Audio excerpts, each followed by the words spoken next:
this is Mrs. Newmeyer. Welcome to week 4 drawing for our fine art segment. Today we'll be learning about abstract art. First, I'm going to start with showing you some examples, and then we'll get to draw our own abstract art. Now, a lot of times when we think of abstract art, we tend to think of Picasso. Now, here's an example of one of his pieces.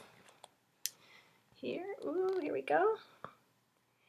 Now, when you see abstract art, do you see how it's different than realistic art?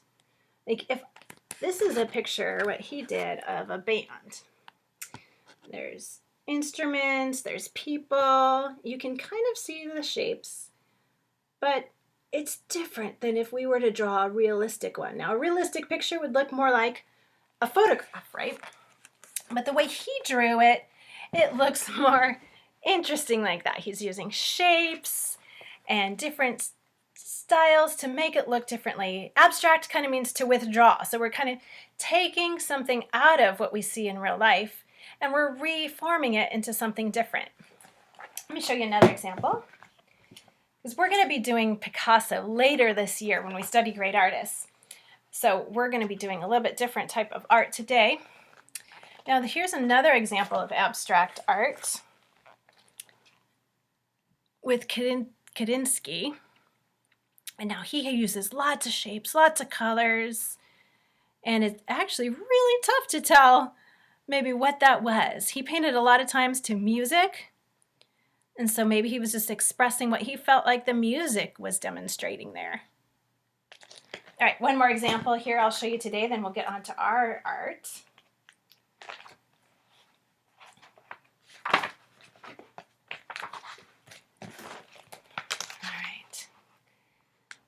Here's another example of abstract art using just some shapes, colors, lines. All right, now for our art today, we're going to be doing something a little different. We are going to be looking at our timeline card inspired by early Native Americans. Now, we're going to be doing some art that the early Native Americans might have done, or it's at least inspired by what their works looked like. Very beautiful art that they would do. Now, I want to show you this box that we received as a Christmas present this Christmas.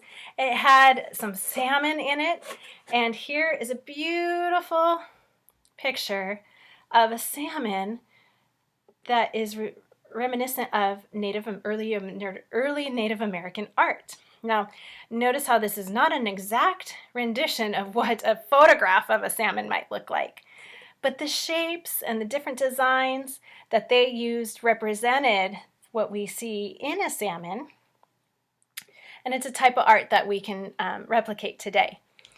For our art, we're going to be making a bird.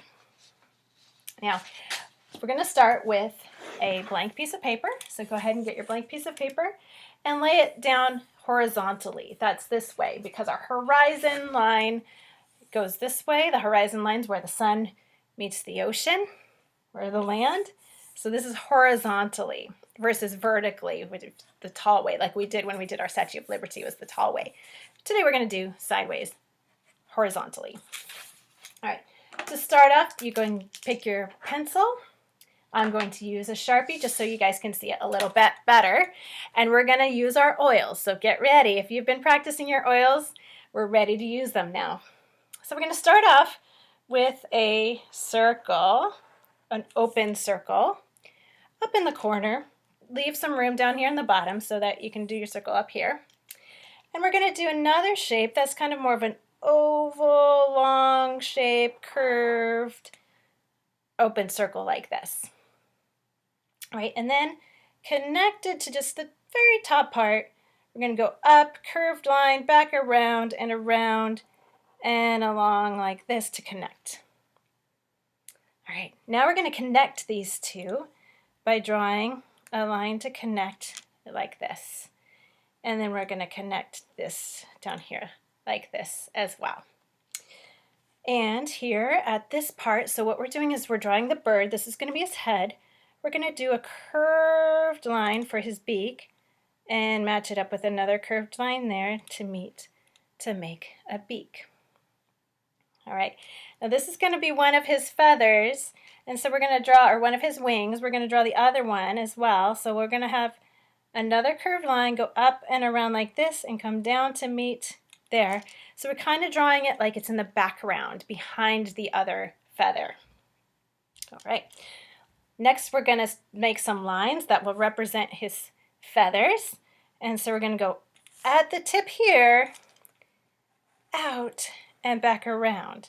And we're going to repeat that several times, each time not going out quite as far, getting a little bit shorter each time. So go out and around and down, out and around and down, a little shorter that time, and out and around and down, even shorter that time. All right, and we'll do that on the other one as well, but we're going to start off the first one going out and around and far, because that's the closer one, so it's a little closer to us, so it's a little longer. And then the next one's going to be shorter. And again, I'm going to wrap all the way around this wing. And you get shorter each time until you go on this side, and they'll be shorter even still, till you get to the end there. All right. Now we're going to draw some lines for his tail. Start here at the end of this. This was the part of his body, and we're going to go out and make a stop like that. And then draw another one not quite as long, and another one not quite as long, and then one more even shorter than that. All right, so we're going to take those lines, and we're going to connect them. Now I'm going to go, see this line here? I'm going to go in a little bit. I'm not going to go all the way to the edge. I'm going to go in a little bit and connect it to that line. And then again, same thing here. I'm going to go in a little bit, connect it to the edge of that line. And see how that looks like a little tail there?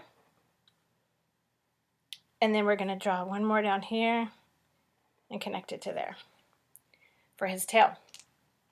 All right, now we're going to make some talons, some of his feet, by drawing two lines and then a curved line and then some little bumpy curved lines around like that.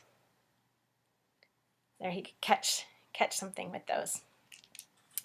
All right, now we have the basic shape of our bird. So we're going to do some abstract decorations. Now, remember, it's not going to be exactly like a picture or photograph. It's going to be more a representation of a really cool bird. So I'm going to make some dark circles around here. I'm going to make a big circle, but I'm also going to make another circle just on the inside of that circle, and then I'm going to fill it in like this. So remember that salmon I showed you, where it has dark lines that are thick? That's what we're making here. We're going to fill in some of those, make some of those decorations like that. So I'm going to fill that in. All right, can keep going with that. And then I'm going to make one of our filled in circles. And then I'm going to make some lines around it for his eyes, some curvy lines like that. So I go up and over for the top and around in the bottom for the bottom. And then inside his beak, I'm going to do the same. I'm going to make some curvy lines, and then I'm going to fill it in.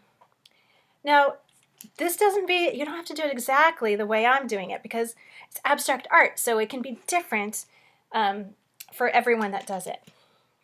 Now, I'm going to go around like this and make some lines on his neck too, just so it look really cool.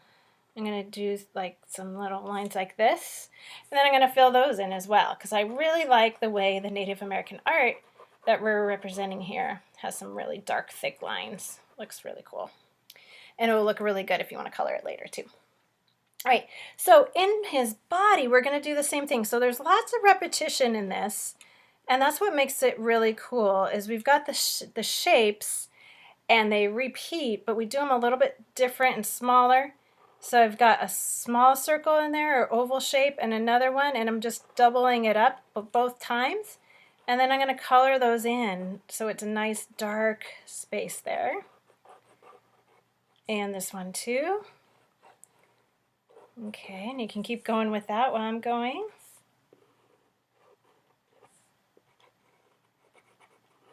Okay, Now for his wings, we're going to do some of those shapes too. We're going to kind of follow the lines that we did before and make some rounded here.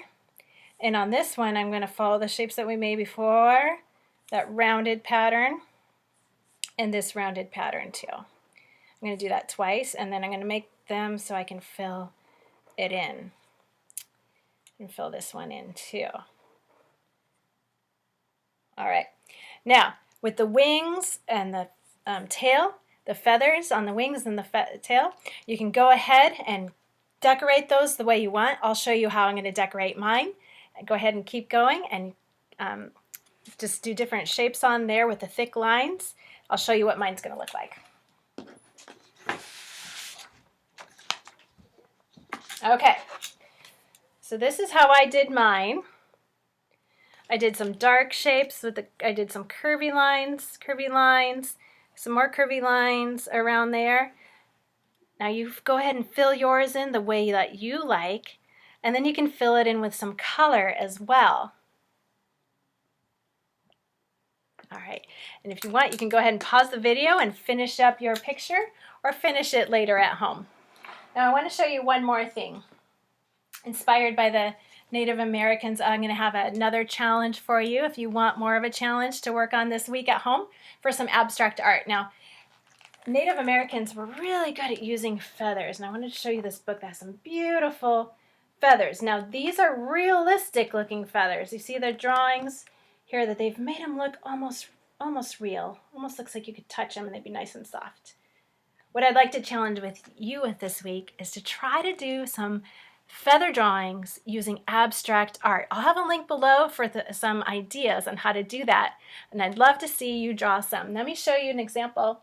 Oh, I thought I had an example. I'll be right back. Okay, here's an example on my cup I have here of some really cool drawings of some feathers that are not exactly like a photograph, but you could see how they're lines and these dots and different patterns to make more of an abstract version of feathers. So I'd love to see you try that this week at home, and then we'll be back again next week. Bye-bye.